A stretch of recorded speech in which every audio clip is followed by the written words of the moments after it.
జై శ్రీరామ్. మొట్టమొదటగా అమ్మవారు పరపురుషుని చూడటం ఇష్టం లేక ఒక గడ్డిపోచను అడ్డంగా పెట్టుకుని మాట్లాడుతుంది.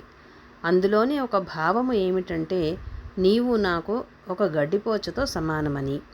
మరొకటి అతని ప్రవర్తనము. తన ప్రవర్తన వల్ల అతడెంతో తేలికయ్యాడని తెలుస్తుంది. గడ్డిపోచ అన్నిటికన్నా తేలిక. ఎప్పుడైతే పురుషుడు పరస్త్రీని మోహించి కామించి అనుభవించాలని అనుకుంటాడో అప్పుడు అతని గుణాలన్నీ అతని నుంచి అదృశ్యమైపోయి ధర్మమంతా నాశనమైపోయి అతడు గడ్డిపోచతో సమానమైన వ్యక్తి అవుతాడు. ఇది మనకు పెద్దలిచ్చిన ధర్మము. ఎన్నడూ ఇతరుల భార్యలను ఆశింపకూడదు. ఈశావాస్యోపనిషత్తు కూడా ఆ విషయమే చెబుతుంది. అందుచేత ఎప్పుడూ ఇతర స్త్రీలను ఆశిస్తే ఇలా అవుతారు. రావణుడు స్త్రీలను తన పరాక్రమంతో జయించినవాడు. ఆ స్త్రీలందరూ అతనిని వరించి చేరినవారే. ఇప్పుడు మొట్టమొదటిసారిగా రావణుడు వివాహమైన స్త్రీని అక్రమంగా ఎత్తుకొచ్చాడు. వీర్యశుల్కం కూడా కాదు. వీర్యశుల్కమైనప్పటికీ కూడా రామునితో యుద్ధంలో గెలిచినప్పటికీ కూడా వివాహిత అయిన స్త్రీని వివాహం ఆడటానికి ధర్మము ఒప్పుకోదు. ప్రత్యేకించి ఆ స్త్రీ అంగీకరించకపోతే సర్వనాశనమైపోతాడు. సీతకు తామిద్దరూ ఉత్తమ వంశంలో పుట్టామన్న ఆత్మవిశ్వాసము ఉన్నది. ఉత్తమ వంశంలో పుట్టిన వారికి ఇలాంటి ఆలోచనలు రావు.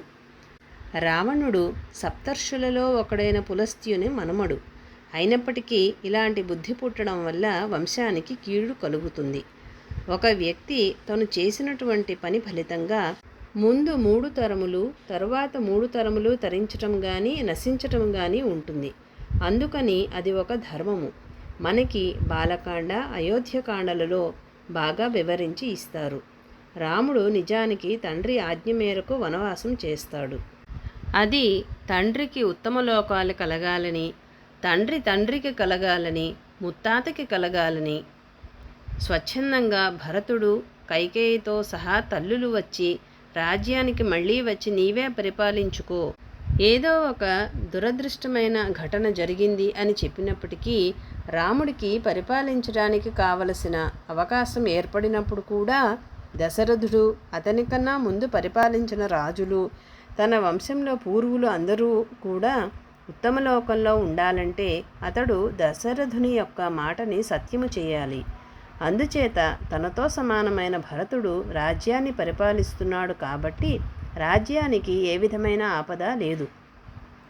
తన వంతు కర్తవ్యంగా పితృ రుణం తీర్చుకునే పద్ధతిలో రాముడు అరణ్యవాసం చేసి దశరథుడికి ఉత్తమ లోకాలు కల్పిస్తాడు. అటువంటి ఉత్తమోత్తమమైన కుటుంబములో పుట్టినవాడు రాముడు. జై శ్రీరామ్.